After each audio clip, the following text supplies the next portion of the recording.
you're going to spend at least 3 times more than you think right now. Welcome to the RV Entrepreneur Podcast, the weekly show for nomads, work campers, RVers, and entrepreneurs looking to earn a living or build a business while enjoying the RV lifestyle. This week's host is Rose Willard. Let's settle in and enjoy the RV Entrepreneur Podcast, brought to you by RV Life. Hey RV entrepreneurs, I'm Rose Willard, your host for this week's episode of the RV Entrepreneur Podcast. Have you ever dreamed of building your own campground? Today, I sit down with Kaylee Pace from Big Tex Campgrounds for a lengthy but incredibly insightful conversation about what it really takes to build and run a campground from the ground up. Kaylee and her husband Josh took a bold leap in 2022 to leave behind a demanding pipeline career and turn their shared entrepreneurial dream of owning a campground into reality. After 3 years of hard work and sacrifice, Big Tex Campgrounds is open for business in Ben Wheeler, Texas. But their journey isn't over yet, as they continue building out their 30-acre property to bring their full vision to life. With a focus on quality, natural beauty, and creating lasting memories for their guests, Big Tex Campground stands as a testament to their dedication as a self-funded family. In this episode, Kaylee shares everything from how they acquired their property and financed their dream to the sacrifices their family has made along the way. We also dive into how they've designed a space that feels both nostalgic and unique, and the behind-the-scenes realities of running a family-owned campground. Plus, Kaylee discusses her TikTok channel, where she authentically documents their journey, showcasing the power of social media as a marketing tool. So save this episode for a long drive, or go ahead and grab your favorite beverage and settle in for some valuable insights and real-world realities of building a campground from the ground up. This episode is made possible by Travelfy. Want reliable internet without the hassle? Meet Travelfy. It's portable, high-speed Wi-Fi that's ready to go wherever you are. From road trips to remote cabins. No tricky setup or permanent location required. Just plug in and you're connected. And here's the best part. No contracts, no commitments, and no reactivation fees. Pay only for the months you need. Travelfy connects to the strongest available signal among multiple major networks, so you stay online with confidence, backed by a US-based support team that knows the outdoor lifestyle. Travelfy, simplifying internet while you travel. Visit travelfy.com today. That's TRAVLFI.com. Listeners can save 15% with code RVE at checkout. Hey Kaylee, welcome to the podcast. I am so glad I get to talk with you today. But first, a huge congrats is in order because you and your husband, Josh, opened your own campground a few months ago after 3 years of busting your butts and sacrificing, doing it all on your own. Wow, it must feel so awesome. Oh yeah, no, it definitely feels awesome, and it's kind of like sometimes I have to pinch myself because it's been a journey, and then now he's home, and that's kind of it's kind of like once you make it up the mountain, and then it's like, wait a second, there's another mountain here, but you feel like you've accomplished so much too. So yeah, it's definitely been a journey, and a 3-year long one currently. Yeah. It's a dream. I hear from a lot of RVers, including my husband and I, how they would like to someday buy some land and build a campground on it. But you guys are doing it. It's just awesome. So you guys bought the raw land in Ben Wheeler, Texas, back in December of 21, right? Yes. And then you started building your campground all on your own with all your own funding, mind you. Yep. And then you officially opened here in 23. It's called Big Tex Campgrounds, and it's in Eastern Texas. It's just so exciting. Okay, so I can't wait to hear all about this, and I'm sure our audience is excited and just wanting to know more too. But first, give us a little backstory on how you first got into RV life. So it kind of goes both ways for me and my husband. One of our first conversations that we ever had when we started dating was how we would build RV parks. Because when me and my husband talk, we kind of talk collaboratively, where it's like, I would do it this way and I would do it that way. And then we both kind of discovered that we had a love and a desire to one day own a campground. And this was back in 2015, 2016. And I mean, like, it was one of our first conversations. So we've been together for about 9 years now. And I came into it with a very, very, very different background than him. I guess I'll start off with his first. His was, and he would be telling this story proudly but he's watching our baby right now. So,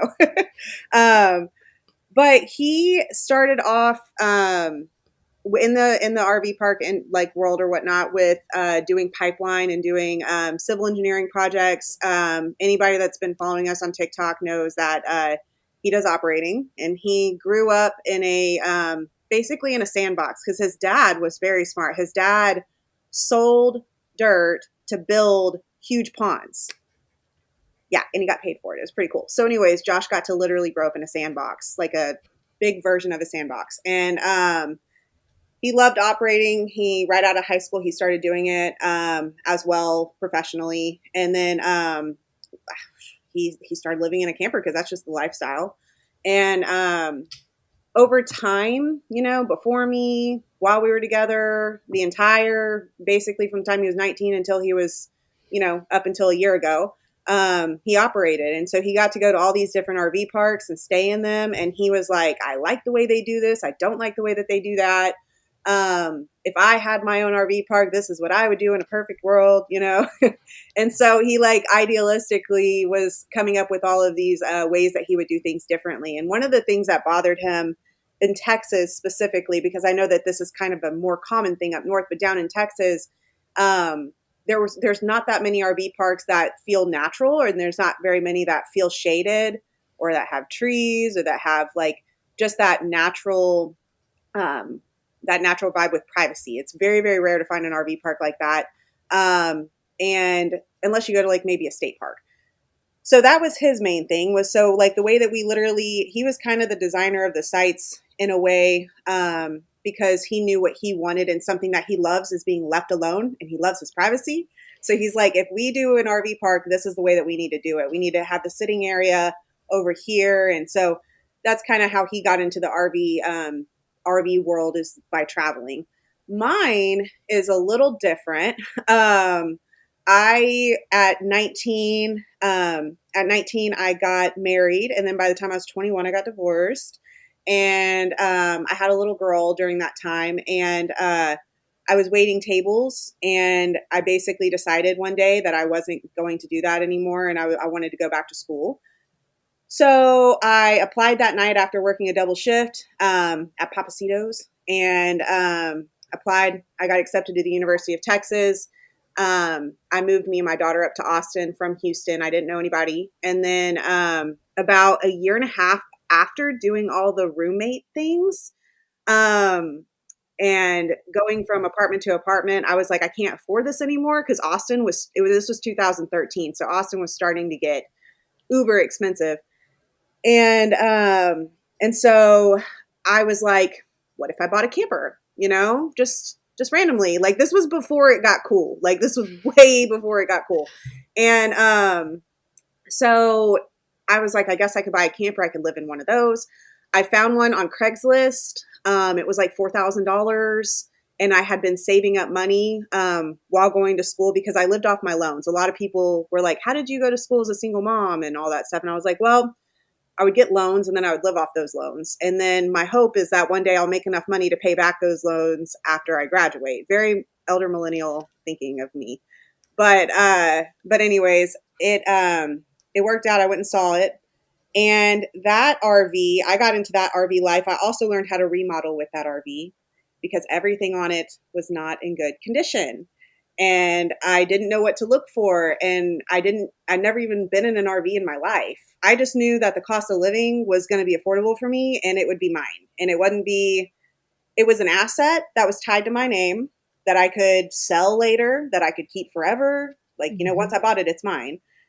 That was a perk. And then another perk was I didn't feel like I was lighting my money on fire necessarily, but also just the lot rent and everything was so affordable. And I was like able to live for under, back in 2013, I was able to live for under like I don't even remember. It was probably like $1,200, and that's not bad for a single mom.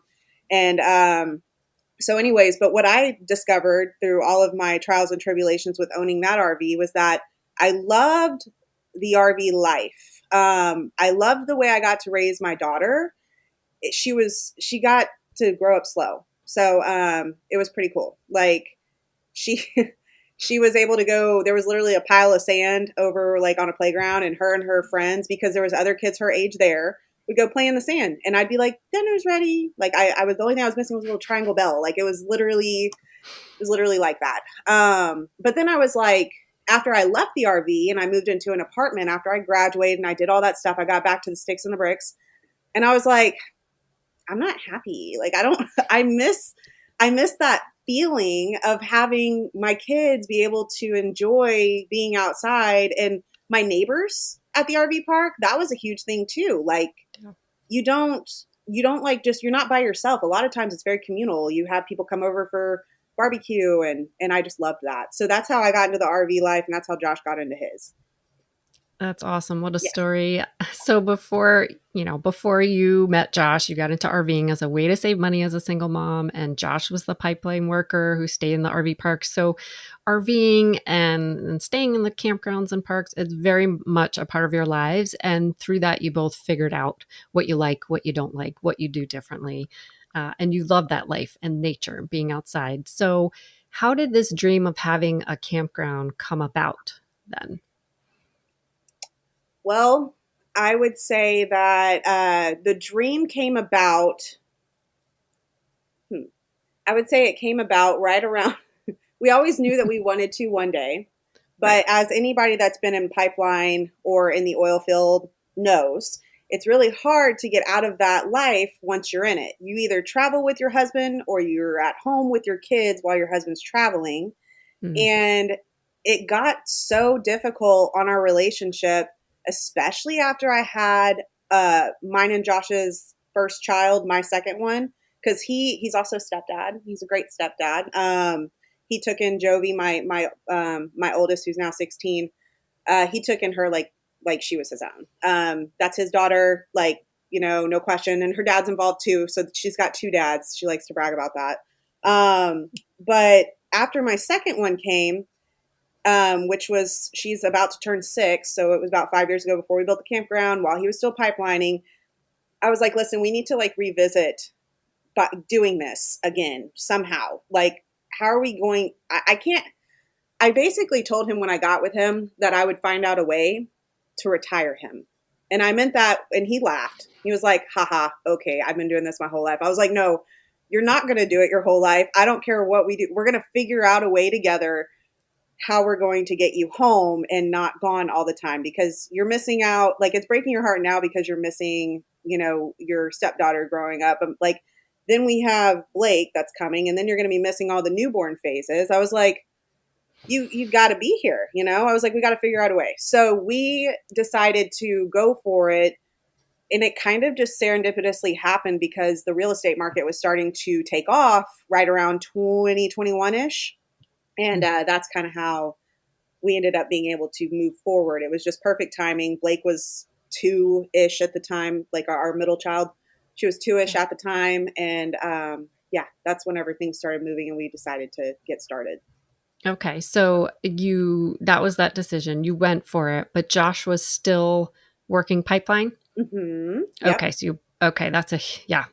So then, of course, I mean, he's not working pipeline anymore. That's a huge leap of faith, especially with 2 young kids and now the third. So how did you how did you do it? How did you trust yourselves that, okay. I have to give a lot of credit to Josh for trusting in me to make those choices while he was gone working 70, 80 hours a week. Mm-hmm. He didn't have the mental capacity, nor would anybody, to be able to facilitate and do all the things that needed to be done to make those moves happen. So I have to give credit to him for trusting me to take that on. Mm-hmm. And then, I'm just crazy. Like, I was just crazy. I was just like, and I feel like a lot of entrepreneurs have this same type of spirit where it's like, just blind optimism where you're like, whatever happens, even if it's bad, it's going to be a positive. Like, you just don't care. Like, you're going to figure it out. If there's anything I've learned, or if there is a term that I want as my epitaph on my tombstone, it's going to be everything is figure outable, because I love it. Like, You're right. It's so Totally. everything's so figure outable, and here's the thing too.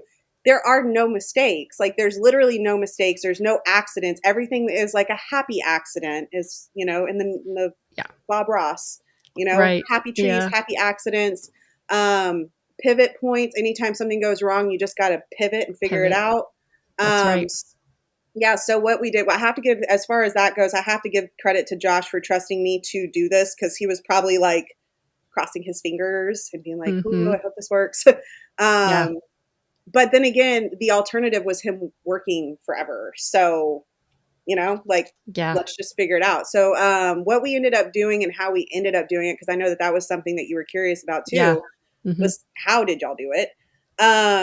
So I bought our current house that we're in right now, that we're still remodeling. I mean, our drywall is not done. You can see this. This is real life, right? That's my kids' artwork right here.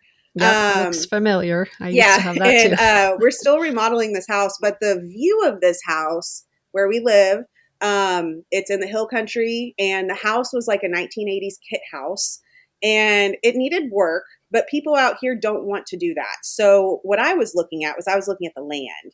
I was in the location, smart. And I was like, we're right off of a river. There's an 80-foot cliff that was dropped down. This house was on the market for 400 plus days. Wow. I know. And it's because the guy that lived here thought he was Bob the Builder. And there was just so many codes that were like not okay. There was a lot of work that had to go into it. So I told Josh, I called him. I came with my realtor up to this house, and I'd shown him pictures and stuff, but I called him, he was pipelining, and I said, I put in an offer. Like, I was like, just letting you know that. I want to answer the question about the real estate, but I can't answer that without going back to the beginning. And the beginning was when Josh and I started dating.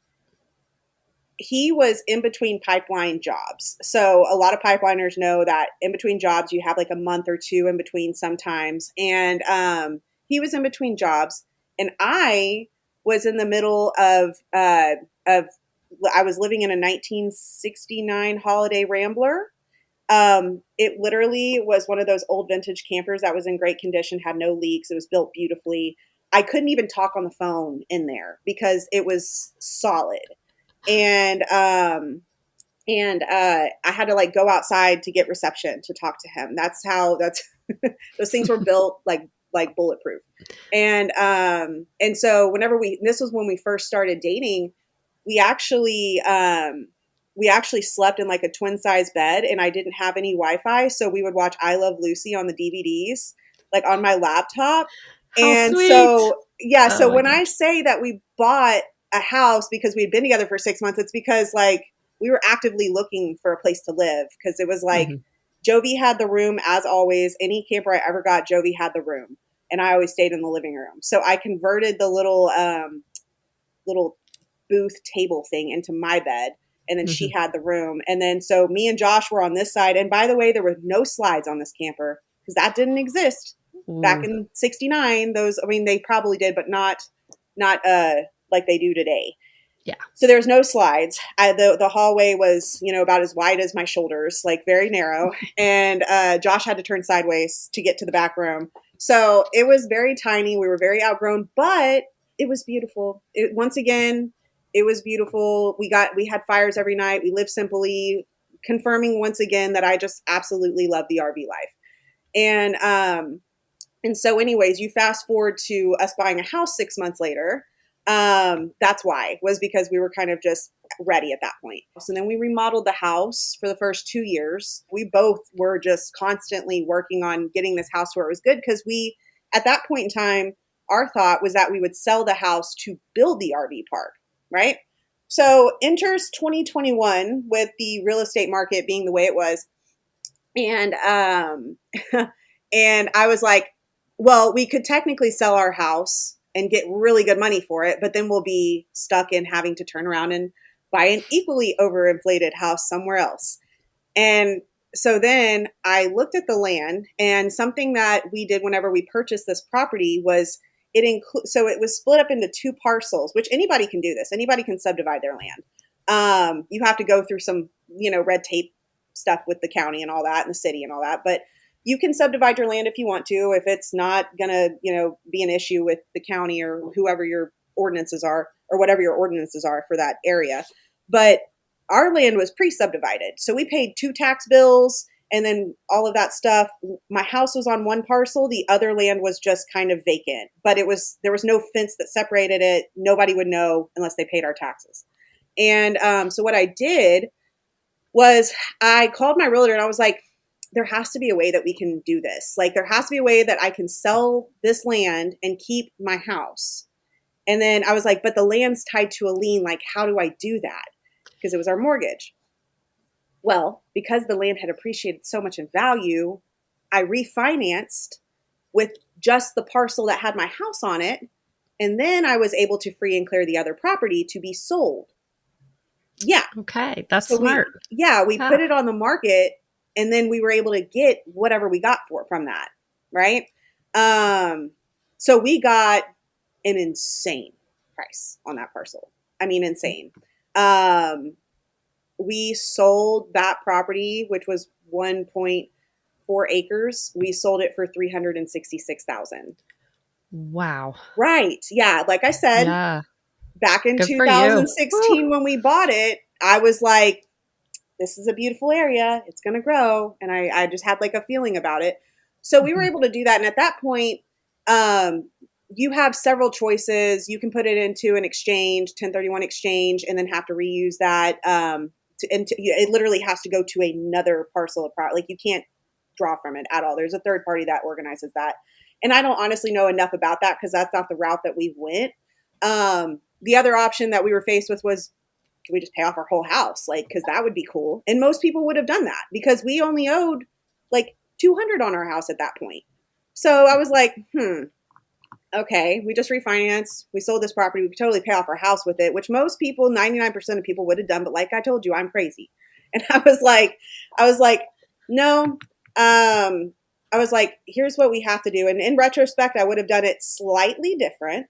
But the way that we ended up doing it, it cost us capital gains tax, which hurt. But that was like $30,000. But it's fine. It's okay. I recovered from that. But what we wanted was to be able to get the land and then use our cash capital for building. So we took that money, and we knew it would cost at minimum that much to, develop the RV park and, or the campground. I don't like calling it an RV park because it technically is like more of a campground. Yeah, like the campground. But we were able to basically take that money, use it as capital to put into the campground, and then also pay down Josh's truck, pay the down payment on the land loan. I mean, by the time we got started, it was not $360 anymore. After the fees, after the taxes, after all that stuff, it ended up being like $200 that we could contribute, which wasn't going to be enough. And we knew that. So I was like, okay, we got the property financed. We got the land financed. We put the down payment down on the land. And then Josh drug up pipeline in July of 2022. Yeah, 2022, because we bought the land in December of 2021, or it got finalized. And then, so basically, we knew that if we needed to pull money, we would have to pull out a HELOC from our house because we still had this asset that was still valued at more than what we owed, right? Because we refinanced it. And so we knew if we had to pull from our house, we could do that if we ran out of money or whatnot. So that's kind of what led us to, long story short, I guess, that's what led us to being able to afford to do the campground. Bid farewell to the stress of travel planning with RV Life Trip Wizard. This feature allows you to customize your routes, avoid potential hazards, and even discover the best campgrounds based on real user reviews. It's not just about reaching your destination, it's about enjoying the journey. And with RV Life Trip Wizard, every journey is effortless. Learn more about this game-changing feature at rvlife.com. Yeah, and let's back up. How did you know like how to find this land? And then how would you know if it would be good to start a campground? So in Texas, there's a lot of different areas that you could do it. But I would say the hardest part and the most stressful part was whenever I actually had the money sitting in the bank and I didn't know what to do with it. That too many choices. I mean, I had like I was sitting there and I was like freaking out because I didn't know where I was going to go. I was like, this could go either way. What if we go to the coast and then a hurricane, or if we go to West Texas and then it's only West Texas pipeline or things like that's not really what we're trying to create here. So I struggled for a long time trying to figure out where we would create, because it wasn't just an RV park from the beginning. It was always going to be what we have and what we're doing right now. We never lost sight of that goal of making it 1980s, like bringing back the nostalgia, keeping the trees, like all of that was always in the plans. But out here in Central Texas, the land's too expensive. Plus the trees are like tiny. And so I was like, I saw this, I saw it online, and it was on one of those, like, it wasn't on Zillow. It was on one of like those, a like land trust, not land trust, but land watch or land. Yeah. Yeah. Land watch. Actually, I think it was from land watch. But we ended up getting a hold of that realtor. Cause that's another thing is what realtor do you use? Because they're everywhere. This is a big property too. Yeah. And I saw that and I was like, I looked at the price and I was like, you get that much acreage for that, I was like, So that's whenever we decided, and it was right next to Canton. So Canton Trade Days is like amazing. It happens. I haven't heard of it. You don't know what that is. Yeah. Explain. So Canton Trade Days is like a flea market that happens every first Monday of the month. And it's a huge flea market. It's trade, like it's almost like, they call it like the world's largest flea market. But yeah, people sit there and they walk around and go there. And I knew that I loved going there, and I knew that it was busy. So I was like, even if it's just once a month, like we have something here that people come to. So after walking the property and seeing it and learning about it, I was like, I think this is the place. So that's how I found it. Yeah. That's awesome. And then how did you know it was okay, like to build a campground on it? So the first thing that you have to do is you have to, before you even fall in love with it, you have to be very like distant. You cannot fall in love with the property, not just for selling reasons and like negotiation and all that. Like you got to keep that locked in. But you also have to be very particular about the parcel that you get, because there are certain things that you can't build on, or there's certain things that you're going to have to deal with way more red tape. For us, ours is outside of the city. So Ben Wheeler is not a city ordinance, or doesn't have city ordinances. So we deal with the county. So I called the county planning and development zoning department or whatnot. And I said, hey, here's the parcel. They asked me the parcel ID. I gave them that. And I was like, this is what we plan on doing. Is this allowed? You talk to several different people, because not one person won't know that. You got to double check, triple check. And then what does it take to go through with it? What's the application process? And then you're able to kind of go from there. Okay. Wow. Your vision, you kind of touched on it, that 1985 vibe and in the trees. Can you elaborate a little bit more on that? Like what it means to you, what it looks like, and then tell us a little bit more about the campground, like how many sites, amenities. That's a lot, but yeah, let's start with that. That's fine. So our vision that we had for the campground was a kind of a combination of why we got into the RVs in general. Mine was more of like bringing the community in and making it this 1985 nostalgic vibe. I love mid-century, and but it's just like so pre-technology that I just love it. But I also love technology too. But either way, that's what I brought to it. And then Josh, of course, bringing his idea of the privateness and the trees and the natural environment. He wanted it to look like it had been there for 30 years, like without question. So as far as the vibe that we wanted everything to be, nostalgia, old school, we really wanted to recreate kind of like what we had growing up, where there was rope swings and a swimming pond with a beach and possibly a blob. We wanted to use nature. So I know Josh is going to do this so good when we get around to it. But like a natural slide on a hill, like the backside of it, you walk like where you literally walk up, like it's into it. So I think what we kind of envisioned was just bringing that element back into the RV park industry. I feel like a lot, and I understand it now that I have built a campground. I want to be very clear. I understand that there are very different RV parks out there, and a lot of people call, or they like the RV resort style. They like the symmetrical concrete RV parks. There is definitely a reason why they do it that way. 100% now that I build them. Like now that I built them, I'm like, that makes sense. That makes perfect sense because we definitely did things the hard way as per usual by going around the trees. But I really feel like the RV industry is starting to get a lot more niche because you get the same thing over and over again at all these RV parks a lot of times. So a lot of RV park owners are having to step back and say, okay, let me reevaluate my RV park and how I can offer something else. Maybe maybe they go adults only. Maybe they go, maybe they apply more to dogs or like, they're starting to see a lot of, and it's kind of on the precipice of it. But I'm starting to see the trending going towards niche marketing. And that's what we're doing. But it's always been like that. That was how we were founded. We're not changing anything. It's always been that we want to appeal to people that want to be feeling like they're in the woods, Right. Yeah. No, So that's kind of where that is. As far as the RV park itself, to answer the second question, we started off getting all the utilities done for 34 sites. That took Josh 15 straight months. Including Christmas.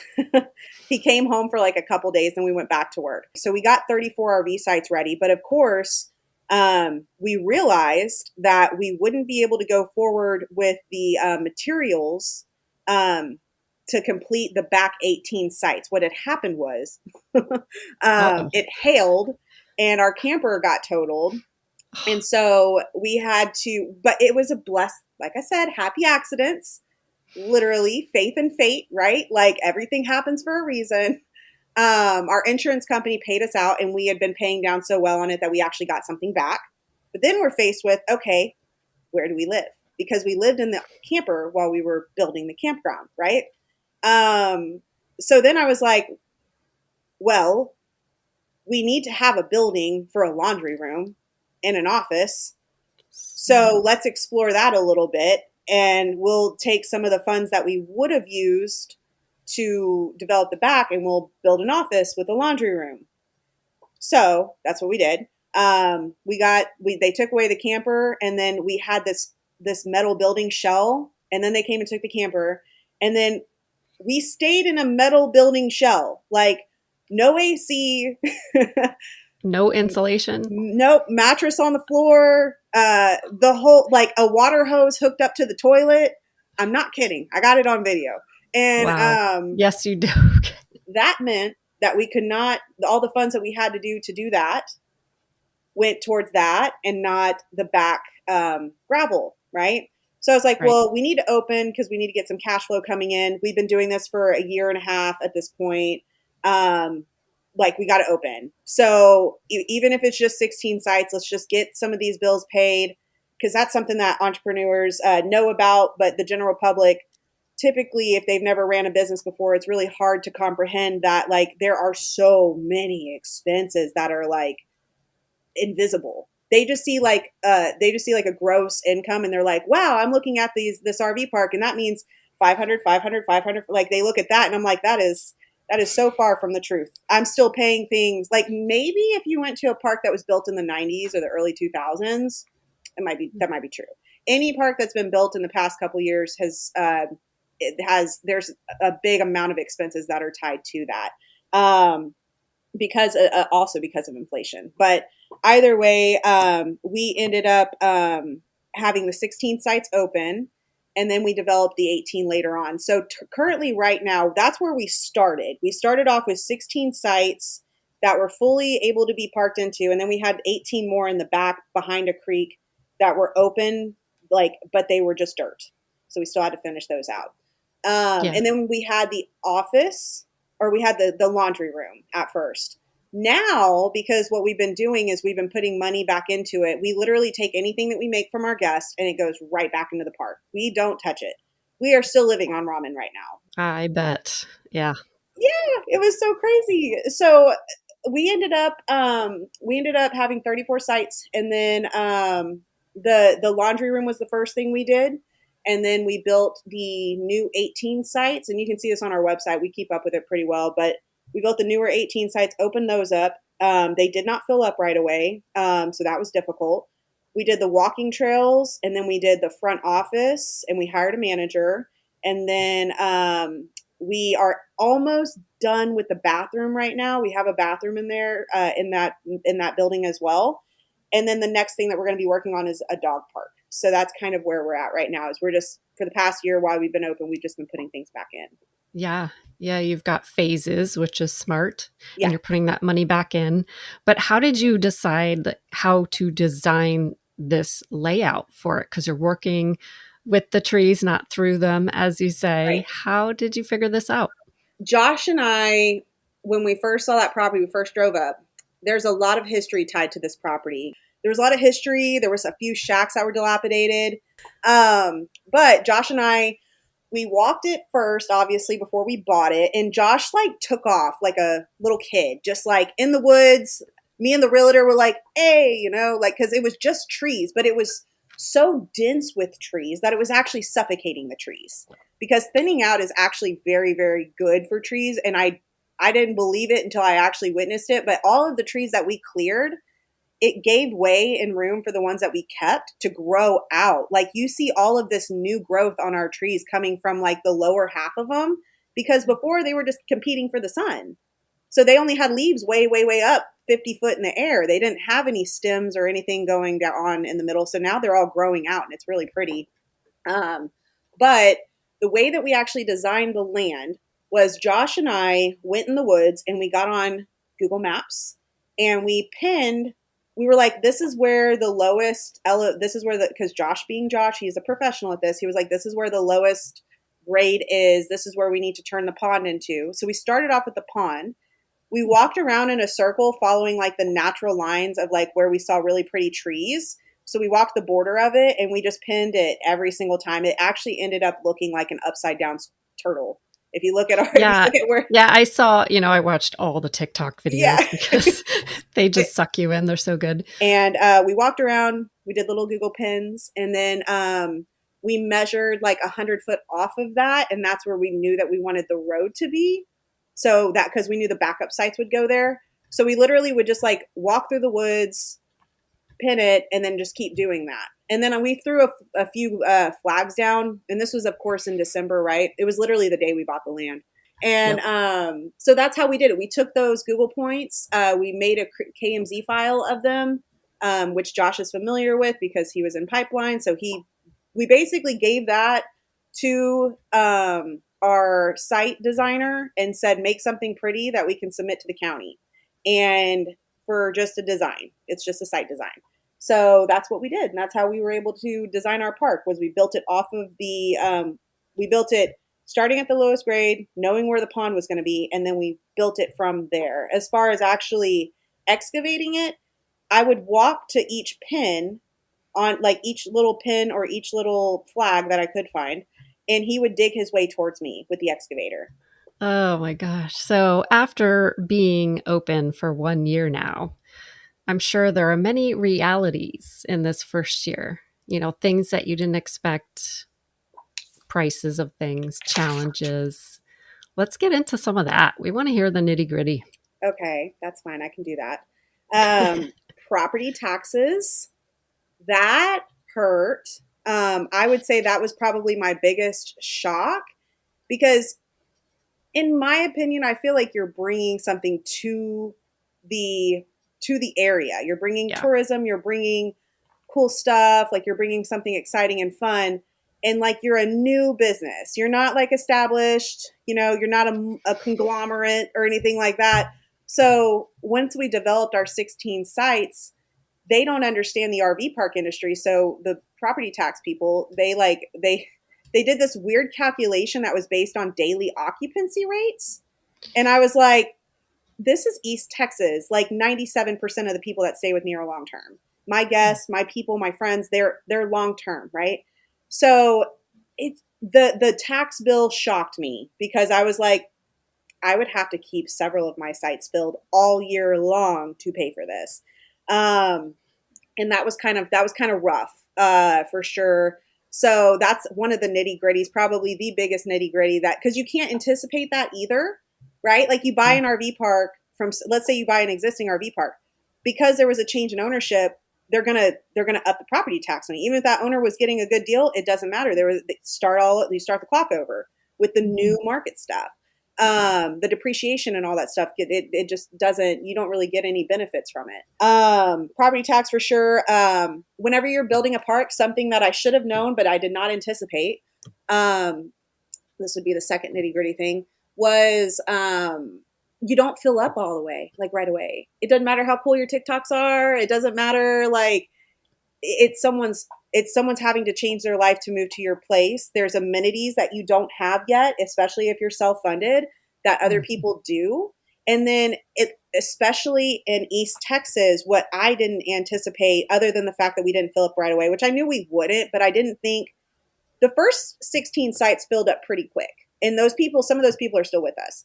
The second round, whenever I opened up the back 18 sites, those did not fill up all the way quickly, which was rough because at that point the bills were coming in and we did not have enough to break even at that point. So we had to like fund things ourselves, and sell things and do all that kind of stuff and really buckle down on ourselves with that. But, the not filling up part was definitely, hard to do. And then, but it wasn't necessarily hard to do. It was just kind of anticipating that. But here's the thing that was shocking was I knew my market whenever we built it. I did my market research. I was into marketing before, and I built websites and I worked with small businesses. So I did all of the competitive analysis and all that stuff of the area and all the RV parks in the area before. East Texas is special for the consumer because it's very, very low rates compared to the rest of Texas. And I believe if I were to just look at it objectively, I believe that that's because a lot of these RV parks that were built in East Texas were built so long ago, and the owners, being East Texas people, they're holding on to it, because that's what they do. And, they were built so long ago and they're not ready to sell yet, like that's their retirement. They hire a manager. They're not trying to invest or putting things back in. I don't blame them, right? Like if you're 70, 80 years old, I'm tired right now. Like I can only imagine someone that's owned an RV park for a really, really long time. You want to keep it because it's your way of income, but you're also not going to sit there and you're not going to raise your prices to meet the market. You're not going to be really continuing education. You're not going to really typically be doing that. So East Texas has a lot of parks that are still on the lower end of the market for Texas. So we weren't earning $600 a month at our spots or $700 or $800 or like anywhere else in Texas, right? We were earning, gross, because I like gross sales, not net, but gross sales. Our sites were between $450 and $550. So it's a great price, and I have to keep my prices there because KOA and all the other bigwigs out there that are actually doing real market research for the company, I just kind of tailspin off them and I make myself a little cheaper than them, but their rates are even lower in East Texas compared to the rest of Texas. So that was a shock. We have 11 sites filled, but why are we still struggling to pay the bills? Like, you know what I mean? Interest rates were hard. That was definitely unexpected. And then what else? Delegating. That was something that I had to teach myself because I like to make sure everything's done away. And something I learned was I have to work like on the business, not in the business, which is a very common term. Mm-hmm. So I had to find the right person, and I did. This episode is made possible by Travelify. Want reliable internet without the hassle? Meet Travelify. It's portable, high-speed Wi-Fi that's ready to go wherever you are. From road trips to remote cabins. No tricky setup or permanent location required. Just plug in and you're connected. And here's the best part. No contracts, no commitments, and no reactivation fees. Pay only for the months you need. Travelify connects to the strongest available signal among multiple major networks, so you stay online with confidence, backed by a US-based support team that knows the outdoor lifestyle. Travelify, simplifying internet while you travel. Visit travelify.com today. That's TRAVLFI.com. Listeners can save 15% with code RVE at checkout. Yeah. So you've had a few guests. You've had more than a few guests. But have you had any that were, I mean, has it been all rainbows? Everyone's happy? Or have you had some little disgruntled guests or any little things come up? How did you handle it? So I thought, okay, so thinking about this question, I have not had any guest that just absolutely hated their stay. Like anybody that, like, so that's good. It's been over a year. We've got all 5-star reviews. I owe a lot of that to the people that I hired to do this. My manager, Charlotte, is amazing. She's very good with our guests, and we absolutely like set the tone for a good experience once you get there. I wouldn't say that I've had disgruntled guests because I haven't dealt with any, and Charlotte hasn't told me that she's dealt with any, which she would if she did. I did experience a weird situation for sure. And it was basically, I've noticed that anytime someone else calls to reserve for someone else, I've always kind of had weird experiences with that.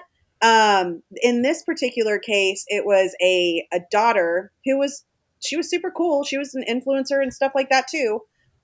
She was like, yeah, I'm getting my dad here, reservations for my dad. And I cried about this because I did not know how to handle it. I literally cried to Charlotte and I was like upset. And that doesn't happen very often for me. I'm kind of like hard-hearted when it comes to a lot of things like that. But this, I didn't know how to handle it. I had the lady, she brought her dad's camper and she set him up and then they took off. And then her dad comes in shortly after that. And and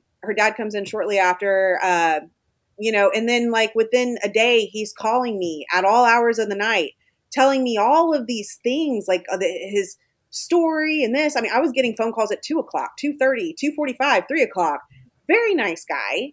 But like something was not right. You know what I mean?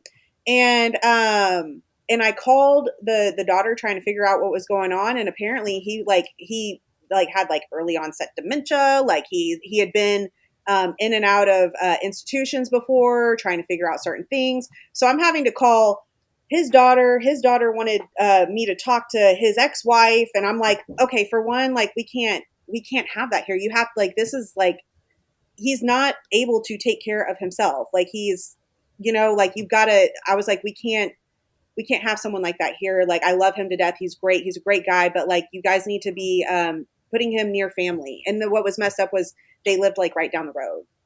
But I think that there was some kind of issue with them not wanting him being around the kids or something like that. I don't know what it was, but it broke my heart because it was, I think that he had, I guess, some mental health issues. And yeah, he just needed to be around family. But you have people, I've heard that actually happens quite a bit. You have people who are like, oh, my dad can take care of himself and all that stuff. And, it was not that way. So. So we talked about this hard moment here, but what has been one of the most memorable moments with guests since opening? Anything that really stood out to you or just caught you off guard? Okay, There's so many. There's so many. I love it. The first time we drove through the park and we saw people that were outside doing campfires, that was a memorable moment. Mm-hmm. When we had a proposal that happened, that was memorable. It was during the solar eclipse because we were in the total solar eclipse view. So we had a proposal and they'll forever remember that. That was definitely memorable. The first water day that we had, I was there for that, and that was super memorable because I'm not living at the campground. I live off site until we sell our house. Once we sell our house, I was gonna ask you, you're kind of far, like Austin, and then like East Texas. That's far. in any other state, it wouldn't be far to go from a city to another city. But Right, in but Texas, it's Texas like is a whole, huge. I know, it's Yeah, gigantic. we've driven through there. Yes. We had that water day though, as far as that goes. And the water day was a lot of fun because I got to be there for that. And I got to watch everyone in the campground come together and use these big, slides that I got off TikTok shop and like had the water going, sprinklers, parents were sitting off to the side under a tree and all the kids were laughing. I got a bubble machine, and it's like good old fashioned fun in a field. And it was like, there was just tarps laid down, it was just fun. It was very like Oh, not commercial.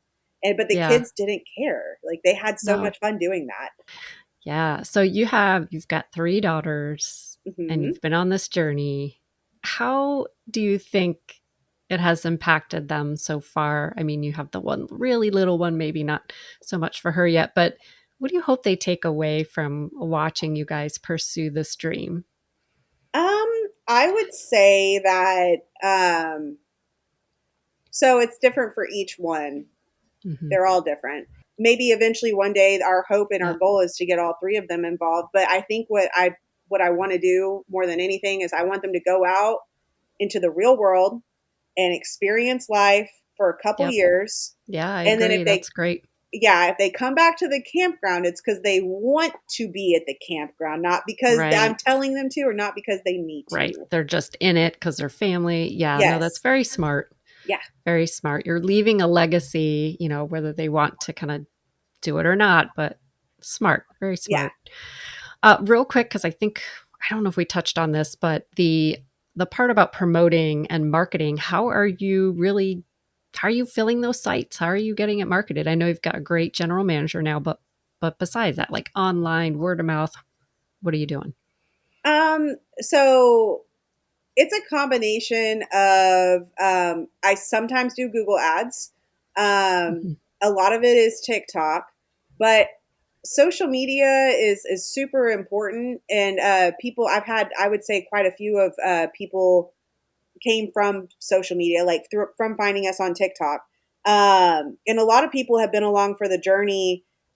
Here's the deal: I market to my guests that are already there, and I know that that sounds silly, but Oh, like to keep them there and keep them promoting us because anything that they pay goes back into the campground. You don't get that with a lot of RV parks.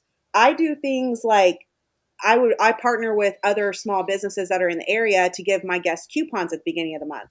So I'll do things like, hey, here's your site rent, but you get a free coffee over at Lene's down the road, or I'll send out monthly newsletters about like explaining what me and Josh are working on the following month. Like, hey, we're working on a dog park this month and that's coming soon and propane's coming near. Like I always keep them very like ingrained with what we're doing. And that's I market to them so that they tell their friends because the people that stay with you are your biggest advocates. yeah. And my retention rate's pretty high with most of them because like they became family to me, Hmm. and Charlotte. So, but as far as getting the new ones in, making sure that your Google and your SEO is really good, because that's how 99% of people find you. Making sure that you have a good website. We actually have pictures of our RV sites because they're so different and cherry pit, like they're all very Yes, different. I have to say that was awesome. I really like that on your website. You get to really get a feel for each Oh site, yeah, and they're all unique. They're all different. they So it's really cool. are. I mean, most of them are, and that's why I have my tiered pricing system too. So that's another what I think is a good marketing strategy. Is I'm like, look, I understand that you might not want the VIP site, but I also am not going to charge you the same amount for a standard site.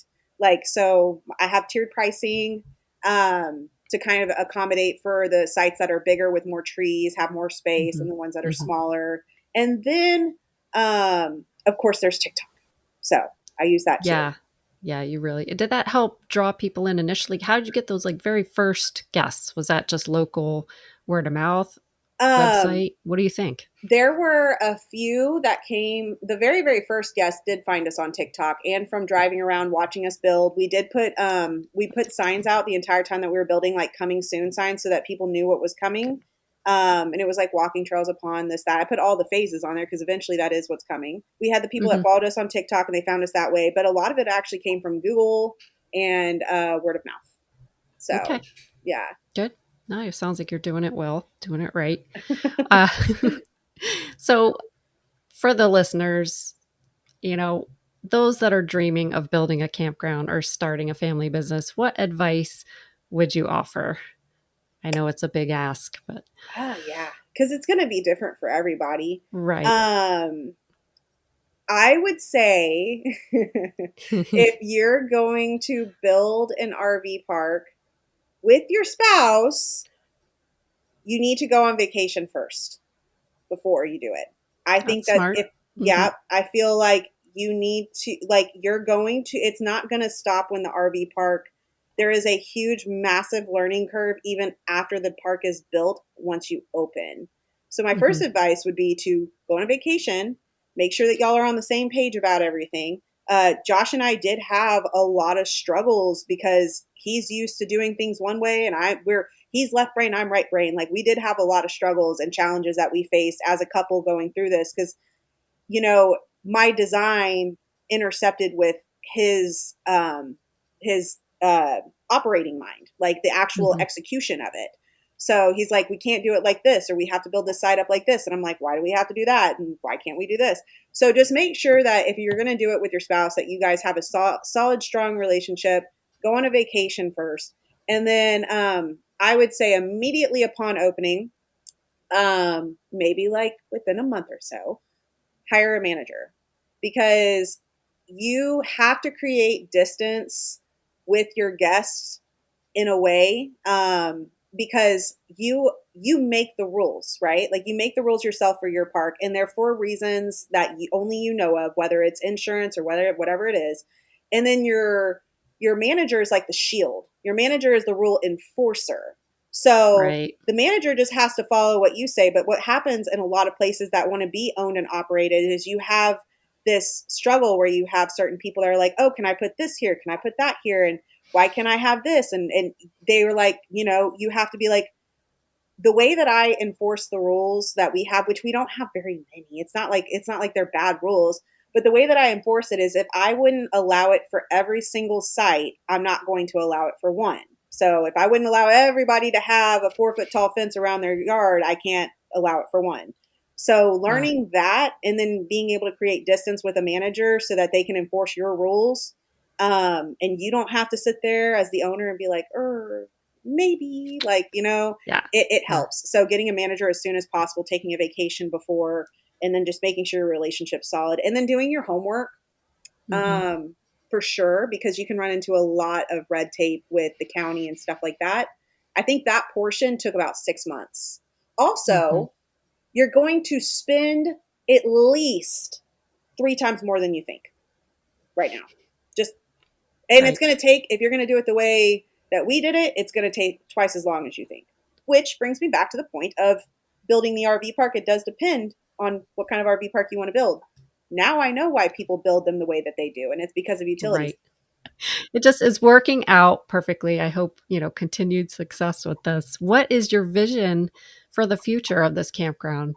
What's next? The next thing, I have actually a really cool, I actually have a really awesome idea that is going to happen this year. So currently, and this is what's beautiful too. So you get to like a point where you realize with money, you're not emotionally tied to money anymore. Money is a tool to you now. Like, and a lot of entrepreneurs get to this point where you're like, I'm not emotionally invested with this money. How can I take this money to make this money so that I can continue make your money work for you to buy the next thing? Yeah, you which send it out into the universe and then you see what comes back. Right. Going forward, what we're doing is right now we're finishing the bathroom. We're literally going to be going back the day after Christmas to the campground. We're finishing that up, and then we're going to start doing the dog park. We're planning on propane. My manager is going to go get licensed for that in January, so we're going to start selling propane. We're trying this year to increase revenue streams so that we can continue to add on the way that we want to. And we don't have to struggle as much to do that kind of stuff, because right now we're capped out at 34 sites. That's all we've developed. So as an entrepreneur, you have to sit there and think of different kinds of revenue streams that you can make so you can put more back into your business. I will tell you though that my goal this year is to find ways to increase my occupancy per site per day and what we bring in for each site. So with that being said, there is something coming that is going to increase that number, and it is within the 34 sites, but it's something that as far as I know does not exist in the RV space. And it's from up here, and I talked to Josh about it. Him and I talked about it, and I was like, yes. And we were so excited. It felt like we were building the campground from scratch like 2 years ago. Like we were so excited to talk about it. So that's coming up very soon. Awesome. I'm very stoked about that. Oh, I'm so excited for you guys. We'll have to have you back on in a little while, just to have the update of what's been going on. So for excited. Sure. Yeah. Before we wrap up here, this has been a long episode. Thank you all for sticking with us and listening here. Tell our listeners where they can find you and your campground, all that. Yeah. So obviously there's the Big Tex Campgrounds website. You'll be able to go there, check out our RV spots, read our story. And TikTok, obviously, I don't know how much longer that's going to be around, but we shall see. And then they can find us just in Ben Wheeler, Texas as well. If you want to go to Canton, First Mondays, it's a flea market. It's huge. Look into it.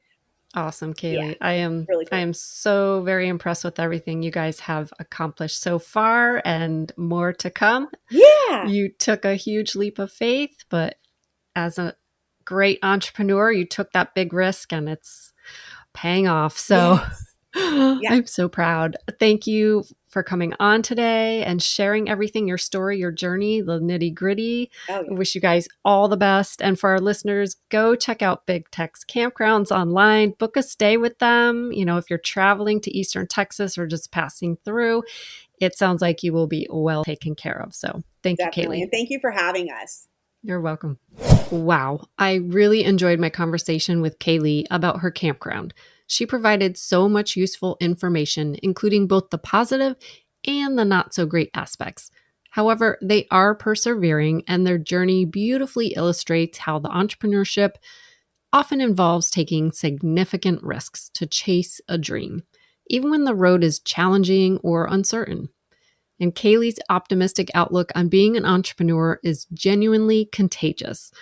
So what are your thoughts? Are you feeling inspired to take the plunge and create that campground you've always envisioned? Or are you having some doubts? My husband and I know we couldn't do it the way they are, but we're constantly on the lookout for an existing campground to purchase and make our own. Entrepreneurship can be tough, but it's rewarding when you're building something you genuinely believe in. I hope Kaylee's story motivates you to dream big, face challenges head on, and take the risks that could lead to your own amazing journey. Thank you for tuning in today. If you found this conversation helpful, please subscribe to the podcast, share it with a friend, and let us know what resonated with you most about Kaylee's story. Until next time, everything is figure-outable. RVing is more than just a hobby. It's a community. When you join RV Life, you're not just gaining access to a suite of tools. You're becoming part of a vibrant community of fellow RV enthusiasts. Share your experiences, learn from others, and make your RV journey even more memorable. Visit rvlife.com to become a part of our community and start making connections that last a lifetime.